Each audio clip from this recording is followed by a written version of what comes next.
দিন এগোচ্ছে, আসছে নিত্য নতুন ধারাবাহিক। প্রতিটা মেগাতে টান টান উত্তেজনা। সে জি বাংলা হোক বা স্টার জলসা, জি বাংলায় অন্নপূর্ণা লক্ষ্মীরা শুরু হয়েছে কয়েক মাস হলো। প্রাপ্ত নম্বর বেশ ভালো। অন্নপূর্ণার মেজ মেয়ে স্নেহাকে মন দেয় মহিলা মহাজনের ছেলে রাজা, কিন্তু স্নেহা দুর্গাবতীর ওপর অসন্তুষ্ট।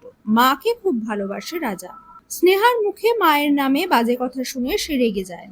নতুন প্রমোতে দেখা যাচ্ছে স্নেহা দুর্গাবতী মুখোমুখি। দুর্গাবতী তার মেয়ে সারদার বরকে পছন্দ করে না। সারদা মাকে লুকিয়ে চুপি চুপি বরের সাথে দেখা করে, যা দেখে মেয়ের গায়ে হাত তুলতে যায় দুর্গাবতী। তাকে আটকায় স্নেহা।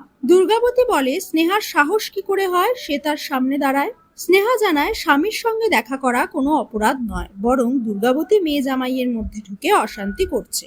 সবটাই দূর থেকে লুকিয়ে লক্ষ্য করে রাজা। জামাই ষষ্ঠীর আগে এই প্রোমো দেখে উত্তেজনায় দর্শকরা।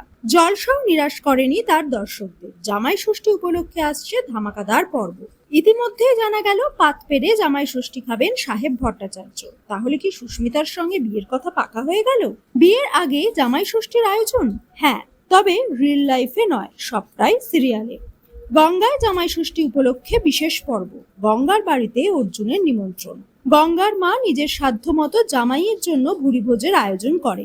মেঘনাদ গঙ্গা এবং অর্জুনের পিছনে গুন্ডা লাগায়। তারা গঙ্গাদের বস্তিতে আগুন ধরিয়ে দেওয়ার চেষ্টা করে। তাদের পাশে ঢাল হয়ে দাঁড়ায় অর্জুন। এরপর কি হবে? মেঘনাদ কি আরো ফেসে যাবে?